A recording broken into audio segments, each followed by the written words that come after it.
What is up, guys? Rick Kakis here. Thank you so much for stopping by, and today we've got some exclusive gameplay of the brand new game, the brand new IP, Outriders. So huge shout out to Square Enix for sponsoring this video and providing the funds so I could go out to LA and attend this event, capture this gameplay, and I gotta be honest with you guys, not too long ago, I didn't care about this game.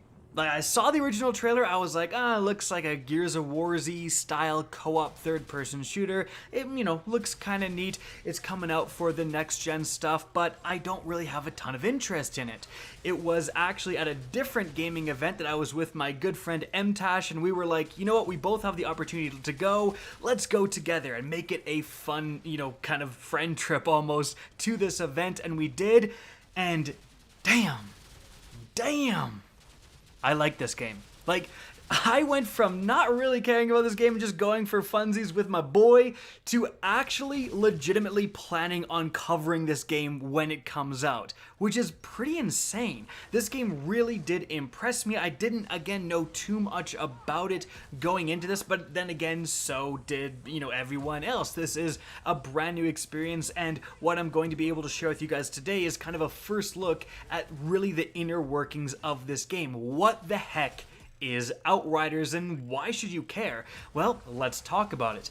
At a surface level, my initial impressions were somewhat correct in terms of this is a co-op third-person shooter. You can be in a group with up to, it seems to be 3 other people, and it does have the same cover-based system as something like a Gears of War. In fact, the studio working on this is the studio People Can Fly, who did work on Gears of War and made the game Bulletstorm, which I actually really enjoyed. I remember getting way back on the 360. That was a ton of fun.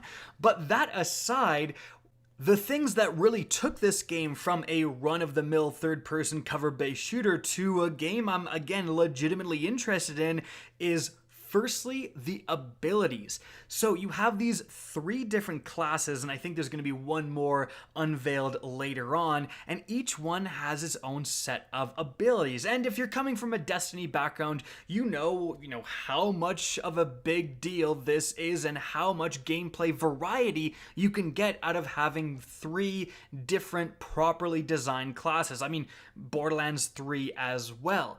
The ability play in this game is very fun and very satisfying. The first guy I ended up playing was the Devastator class. This guy is kind of the Earthbender class, if you will. You can use things like a shockwave style attack. Later on, you're going to unlock the ability to, well, basically Fist of Havoc. You go into the air and then slam down on the ground, and you're going to be seeing some background gameplay. Pulling it off is super fun and super satisfying because there's actually gore in this game. So, unlike Destiny 2, where you just kill a bunch of guys and they kind of, fall over and they electrocute sometimes, and that's about it. This game, they freaking explode. There's chunks of bad guys flying everywhere, and again, that is so satisfying to just get that perfect, I'm going to call it Fist of Havoc, because let's be honest, for perfect Fist of Havoc into a group of enemies and just chunks of red are just flying across your screen. Super satisfying, and also you have some more very unique and different abilities as well. There was one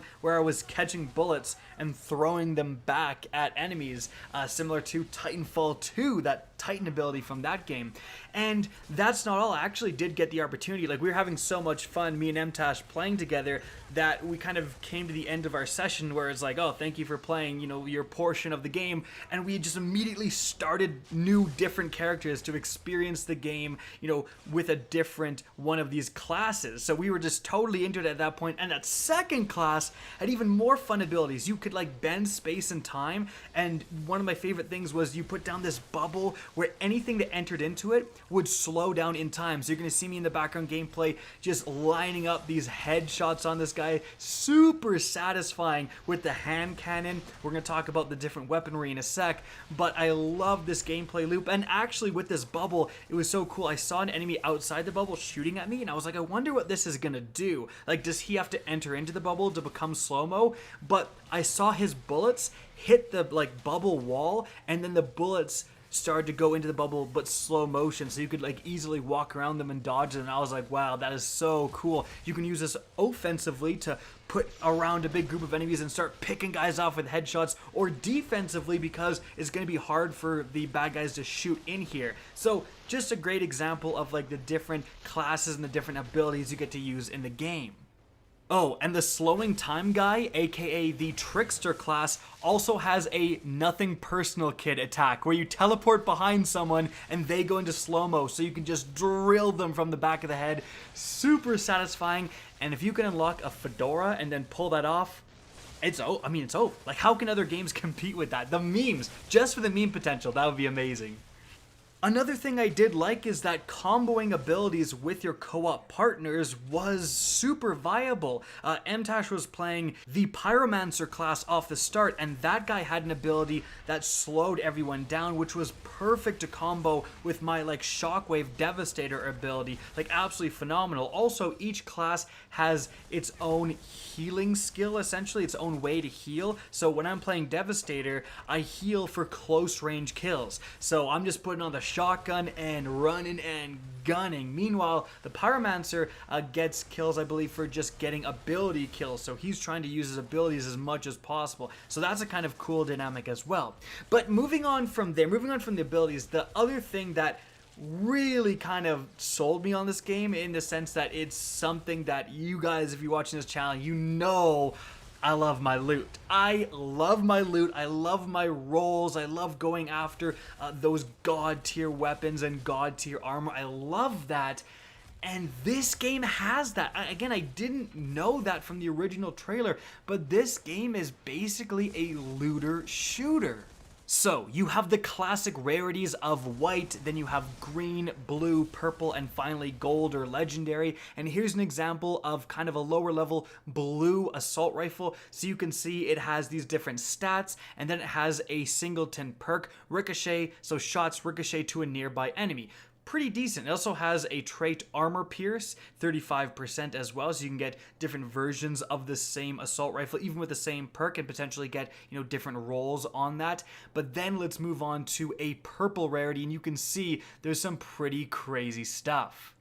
We have this light machine gun, the Blue Blood. If you look at the stats, it has bonus crit damage, 10%. Also, another stat, healing received, 10%. So you're going to heal yourself when using this weapon. And it has two perks this time. Firstly, it has shots inflict slow on enemy, limited by a cooldown. It also has successful shots inflict weakness on enemies, limited by cooldown.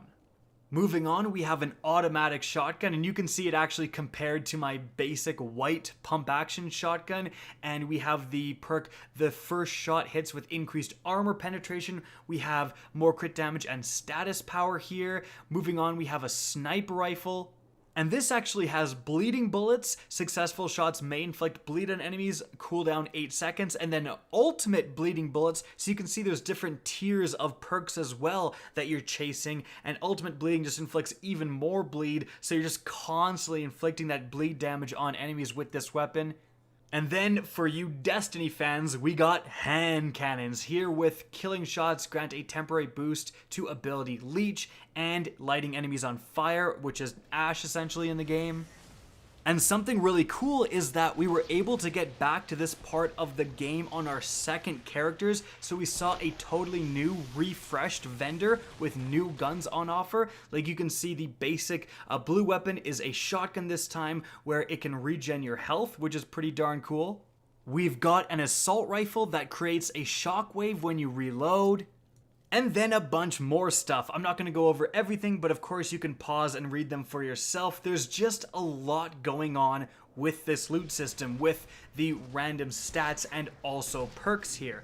But weapons aren't the only loot you're going to be chasing. Armor has a similar treatment in terms of random perks and stats. You can see these boots have a perk where shooting enemies affected with bleed at close range triggers health regeneration. What a perfect combo with that sniper that basically always inflicts bleed we saw earlier. Oh, and that Fist of Havoc ability I love called Gravity Jump, well, here's a helmet that lets you use that ability twice. So just with the stuff I've seen in this like demo version of the game, my mind's already churning with possible builds I can create. But of course the question is, what do you do with all these weapons? Does the game just kind of run out, you level up and you reach the cap and you have the best stuff and that is it? Well, Outriders seems to have some pretty good investment as well. As you can see, there are some massive skill trees and perk trees to spec into. It's kind of cool how you have a bunch of different skills, but you can only use 3 at a time, so you're trying to craft the perfect build, the perfect 3 for your playstyle.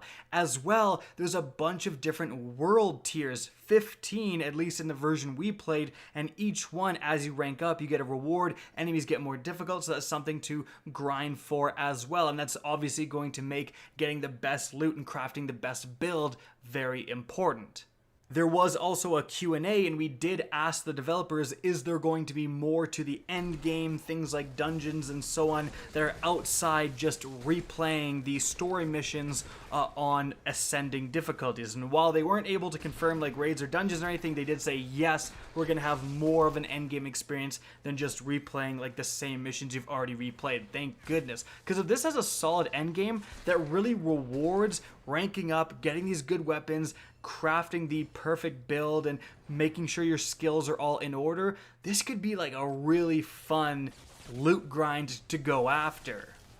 And so guys, that is it for the video. Just wanted to give you a first look and my impressions of the new Outriders game. I hope you guys enjoyed this video, learned something new. If you did, please remember to help me out by simply rating and especially sharing this video. If you guys want to see more Outriders content, let me know in the comment section down below. If you guys want to keep up to date with the latest channel activity, the best way is to follow me on Twitter at RickCacus. That's linked in the description down below. Again, I hope you enjoyed the video, and as always, have a good day.